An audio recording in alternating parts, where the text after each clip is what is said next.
One more go-round on the Charles River. We are set for the Adams Cup race between Harvard, Penn, and Navy. First varsity.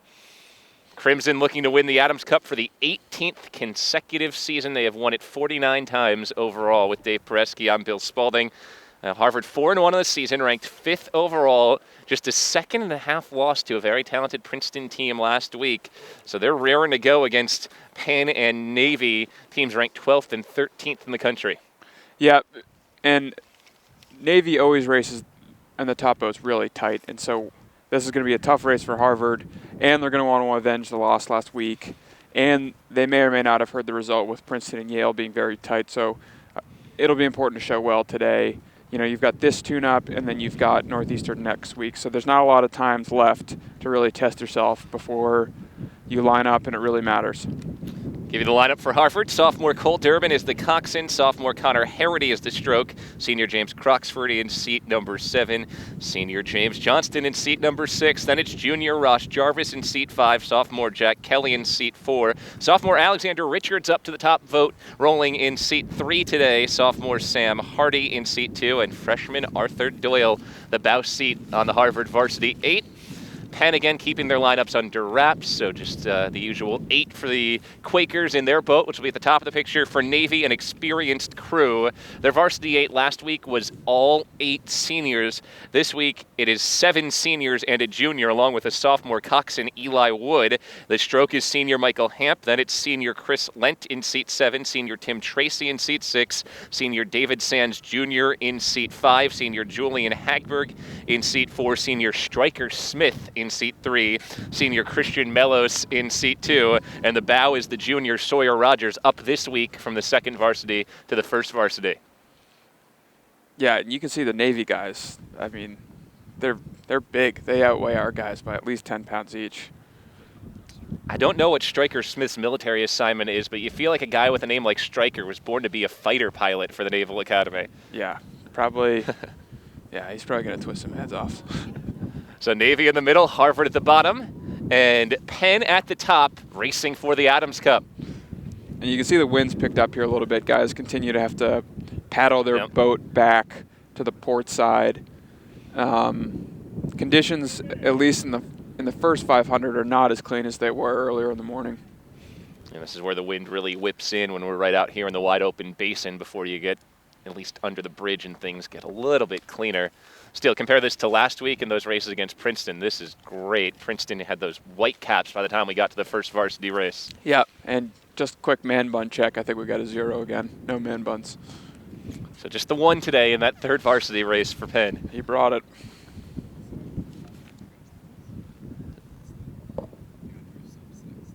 Adams Cup has run almost every year since 1928. Harvard looking to win it for the 50th time.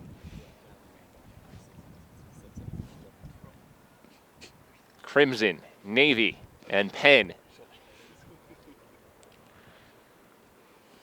Trying to get that Navy boat lined up perfectly straight. Tough with the breeze. It looks like we have alignment now.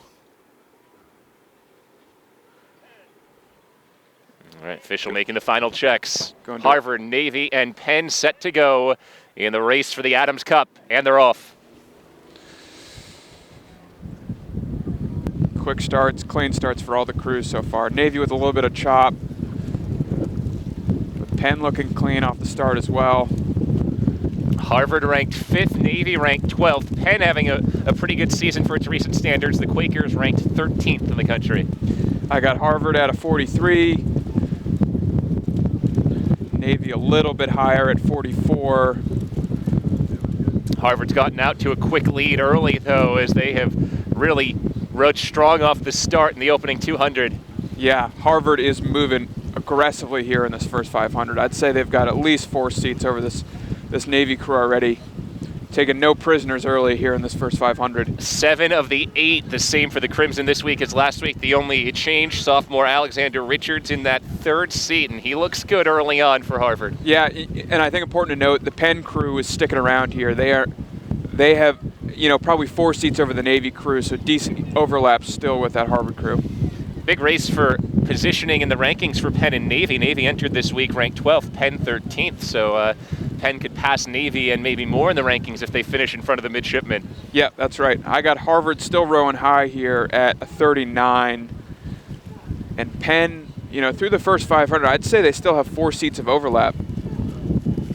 Navy, Coxon, Eli Wood counting out the strokes as the midshipmen try to move back into this one. There's still that 4 seats down on Penn. Harvard with the lead over Penn by 5 seats or so. Yeah, I think the Harvard crew's starting to move out a little bit more now. The Penn crew is understroking Harvard by three strokes a minute right now. Crimson looking to get to those middle 1,000 meters where they so often make their major moves. Minute 57 off the clock, and we're through about 800 meters. Crimson looking to make it an even 50 Adams Cup wins.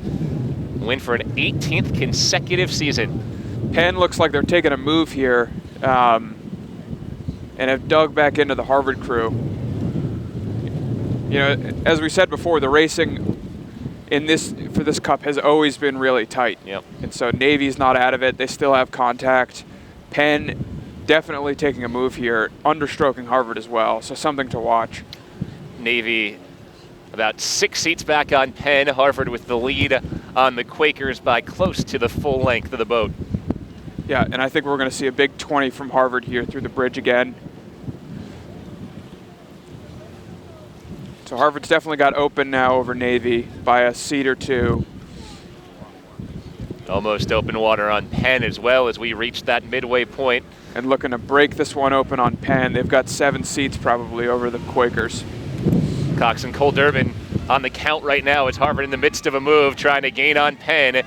Crimson now to a full 8-seat lead. Yeah, they're moving. They're making this happen. They're really greasing on it. I had Harvard probably 305 through the 1,000. So the headwind is definitely picked up from earlier in the morning where the JV was probably at a 255 through the 1,000. Crimson with the lead, Penn 2, Navy 3. You've mentioned it. Navy will not give up. That's a real hallmark of Service Academy teams, that their training and all the tough things they go through off the field really help them finish strong, but at this point they're still sitting back in 3rd. Yeah, and I think the Penn crew has responded to that Harvard move and dug back a bit into the Harvard boat. The Harvard boat's rowing smoothly, but I think they've got to really kill off this Penn crew. They've let them stick around. We're coming to the last 1,500, and 7 seats can become 5 pretty quickly if this Penn crew makes a move. Unofficially about 4 minutes in as we close in on the final 500. Harvard holding on to that 7 or 8 seat lead. The margin between Penn and Navy has stayed pretty close as well. It's about a full boat length for the Quakers over the midshipmen.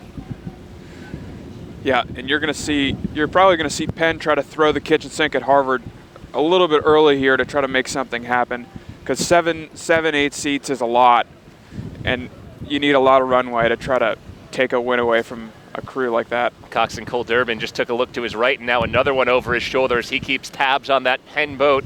Quakers trying to end Harvard's 17-year win streak in the Adams Cup. I got Penn at a 36 right now. They definitely have room to go up if they want to. And Harvard pumping along at a 37. Harvard holding on to an 8-seat lead. One more look from Cole Durbin over to that Penn boat. Nothing to respond to yet as the Crimson stay in front. Yeah, you can see Penn is definitely moving. They've taken now open water from the Navy midshipmen. Penn trying to gain ground. This may be that finishing move for the Quakers. Looks like they maybe took a seat back. Yeah, Penn is definitely moving now. 5:15 and counting into the final 200 meters. Penn at a 36. Looks like they just lifted. 37 now, 38. Harvard's probably got to go up if they want to preserve this margin. Crimson in and unison. There they go. They're going up. Lift the rate, a 7-seat lead and growing. I've got Harvard at a 41 now. Good move. Good response. Final few strokes for the Crimson as they look for an 18th consecutive Adams Cup. We come to the finishing line. Harvard wins the Adams Cup ahead of Penn, followed by Navy. It's about a 1.7 second win unofficially for Harvard. Well, they really turned it on in the back 1,000 from 305 of the first 1,000 to 5:55 at the finishing time unofficially. Yeah, and I think part of that was the conditions. Definitely cleared up in the second half. But a good second 1,000 from that Penn crew to take margin on the Navy crew and dig into the Harvard crew. Well, there's a good chance you'll see Penn move up in the rankings a bit after slipping past Navy. Harvard overall, though, wins the day. They take the 3V, the 2V, and the 1V. Crimson reclaim the Adams Cup, stays in their possession for now an 18th consecutive season. What are your final takeaways from a day like today, Dave? Just mostly what we should have expected to see, that the Navy and Penn crews are going to race hard, and the Harvard always has close races with these guys every year. They don't underestimate them, and close racing. For Dave Presky, I'm Bill Spalding saying so long from the Charles River. Harvard retains the Adams Cup with wins in 1V, 2V, and 3V. To watch this broadcast again or watch any on-demand content, you can visit the Ivy League Digital Network online at ildn.tv or ivyleaguedigitalnetwork.com. This has been a presentation of the Ivy League Digital Network.